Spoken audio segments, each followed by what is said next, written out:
Welcome to my 179th video on my work with OO gauge. I've been saying for some time that I needed to work on fixing down the track on my Hornby Dublo 3-rail tabletop. Well, in this video I'll finally be getting round to actually doing that, except for the sidings to the engine shed. I left those for now, as I haven't yet received the Dublo engine shed and engine shed extension kit that I want to use with those sidings. So for now I still have the 2-road Superquick engine shed that I built in part 174 in place. And since more adjustments to those sidings may be involved in getting them to work with the Dublo sheds, I thought it best not to fix that track down for now. But other than that area, I decided to go ahead with the fixing process. Hornby Dublo 3-rail track, being so different from most modern 2-rail track, is naturally different when it comes to fixing the track in place. I suppose that you could choose to do things differently, but the track was made with the expectation that you would fix it down via screws through the holes in the metal plate base of the track.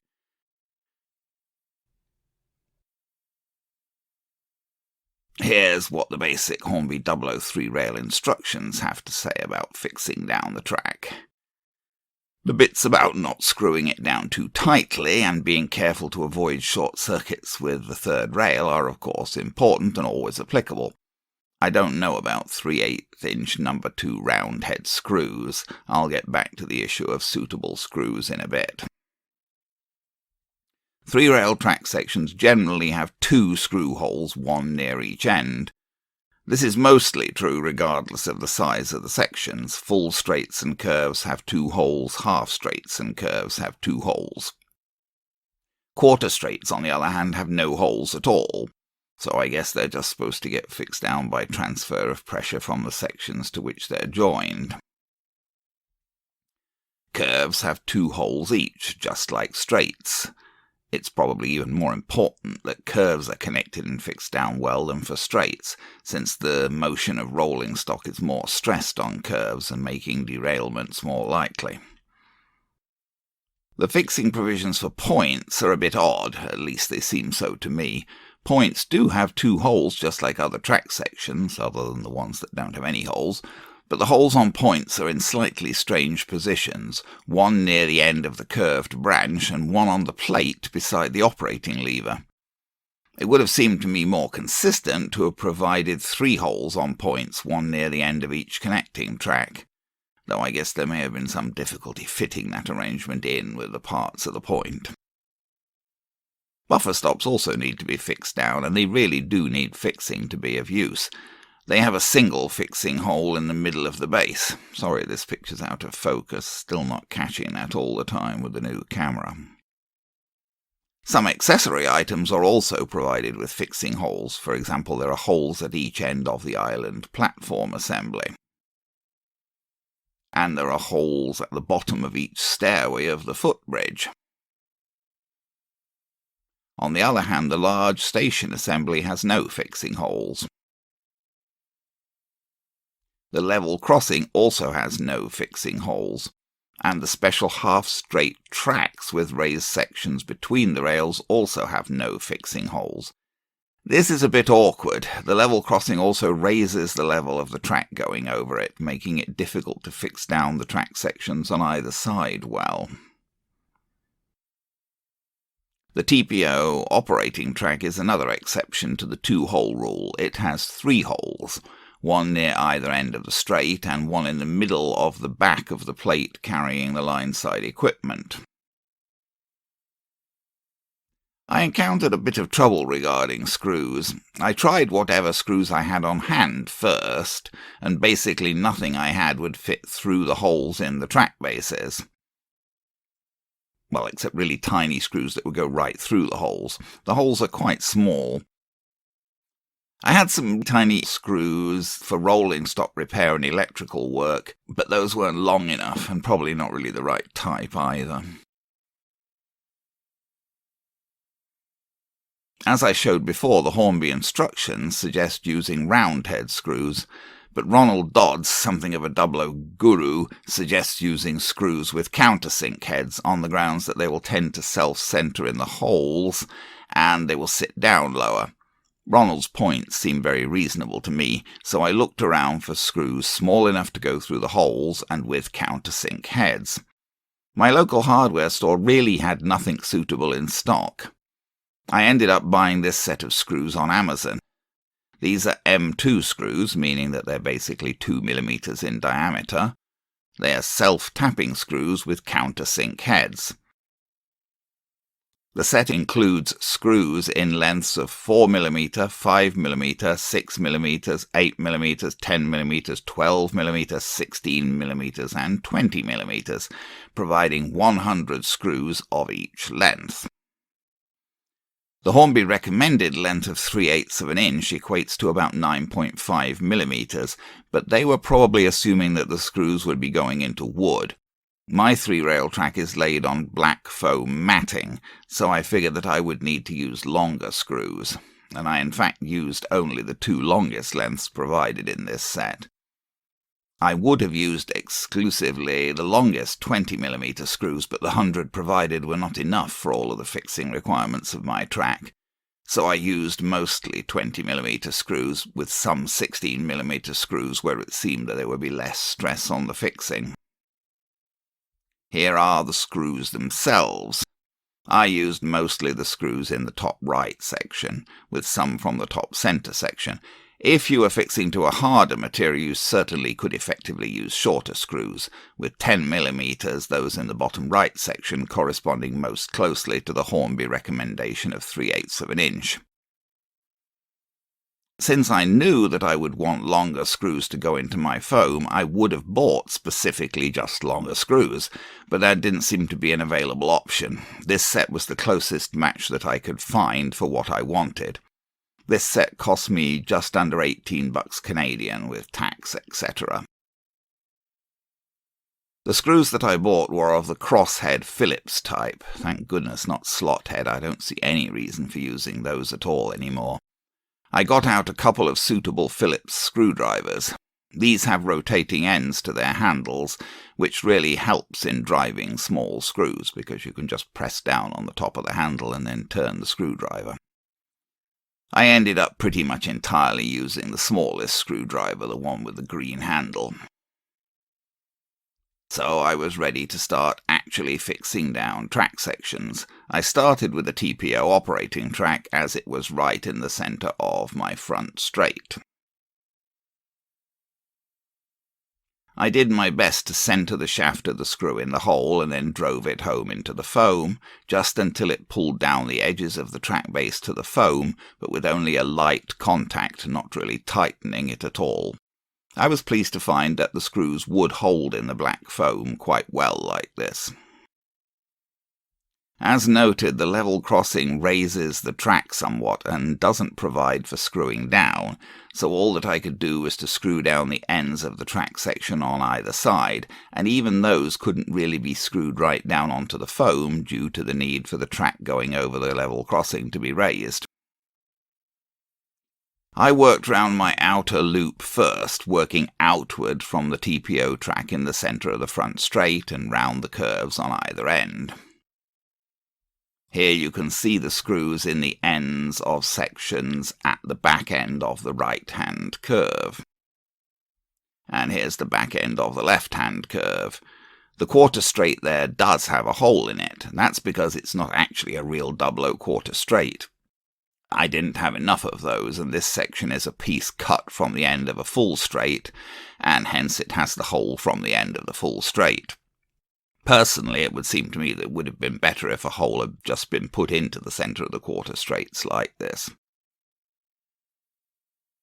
Here's the point branching from the front straight to the reversing loop and the inner sidings. I've put screws into the holes in the operating plate and the end of the curved branch. I didn't make any attempt to modify the fixing hole options provided with the 3-rail track sections. Here's a close-up of the screw in that cut quarter section. You can also see how I've superglued a piece of card in place at the right-hand end to hold the centre rail properly. I was a bit concerned as to whether my screws were sticking up too much. Although their shafts were markedly smaller than the holes in the track sections, the heads were quite a bit bigger and so did sit up a bit from the base. The heads were small enough that there was certainly no issue with possible shortcuts to them via touching the centre rail. I ran some rolling stock over the screws that I'd installed so far. It seemed that there should be plenty of clearance between couplings and the screw heads. The screw heads were also far enough down that they shouldn't be touched by loco centre rail pickups. Well, not unless those pickups were really badly adjusted. I fixed down the inner back branch of the loop next, and then the sidings between the back loop sections and at the front of the table. The manual and coupling tracks did have screw holes. You can see the screw here just beyond the end of the uncoupling ramp. I was a bit concerned about the big step in the centre rail created by these manual uncoupling tracks. Their centre rail is very different to the normal one, and it's mounted very high. I tried to alleviate the big step in the centre rail by bending up the end of the centre rail of the connecting track and filing down the end of the centre rail of the uncoupling track a bit. I screwed down the buffer stops on the ends of the sidings. Since these sidings had curved sections at their ends, the fixed buffer stops didn't align with the buffers of rolling stock. This is a bit of a problem and can lead to the fixed buffers locking up with details on the buffer beams of the rolling stock, but there's not really much that can be done about this, I don't think. Here's the buffer stop at the end of the siding between the two back loop branches. I was particularly careful to get this one midway between the two loop sections, as when it wasn't fixed down it sometimes shifted too close to one loop branch or the other, causing derailments. I fixed down the track sections for the reversing loop next.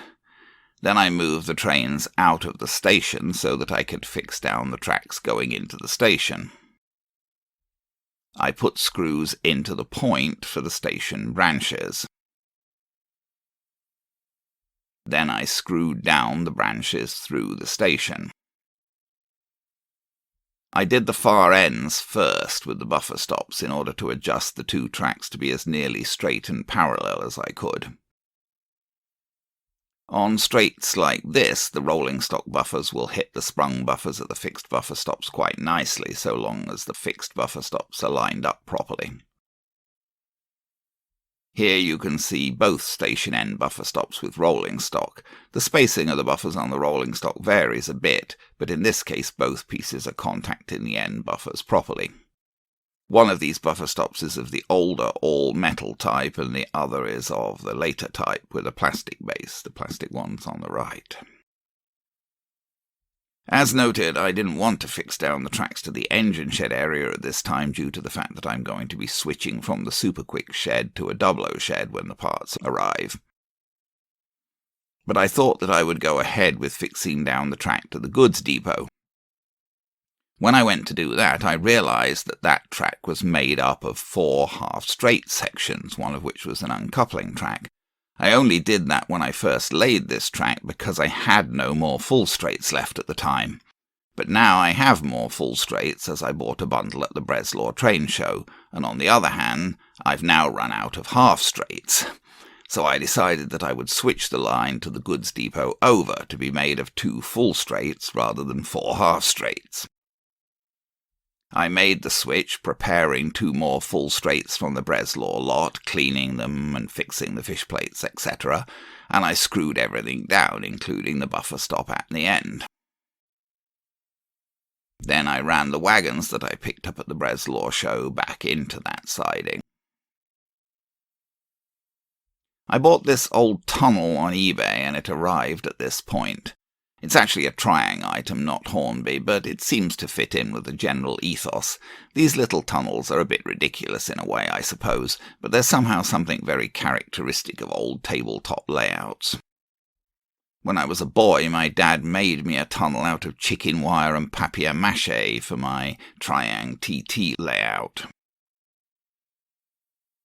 Here's another thing that I did at this point. This is the tender for the Wren Royal Scot, which came to me converted to 3-rail. Unfortunately, this tender couldn't really get round the standard Dublo 3-rail curves, which are only 15-inch radius, equivalent to modern first radius.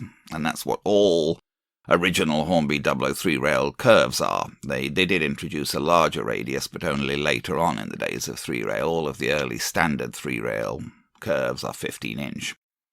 The tender would just derail all the time on curves, so I put wheels without flanges in the centre. I didn't butcher the original tender wheels, I just took those off and put them aside and substituted a set of wheels that I previously removed from a Dublo wagon, after grinding off the flanges. It was quite a bit of work grinding off the flanges, as those old wheels are made of hard metal. I did it with a stone grinding disc in a rotary tool. This did stop the tender from derailing, since it now had only 2 pairs of wheels with flanges. Unfortunately, the Royal Scot Loco itself is still a bit iffy on the Dublo standard curves, but I don't want to mess with the wheels on the Loco, really. The old 3-rail Locos did have flangeless wheels in the centre. Anyway, there we are. My 3-rail track is now screwed down, except for the branches to the engine shed. I did notice that screwing down the track made a real difference to the sound of locos running round, even though everything is on foam. Running now produces a louder and more consistent sound. I'll post some running video, but I think I'll leave that for now and do it separately in a while.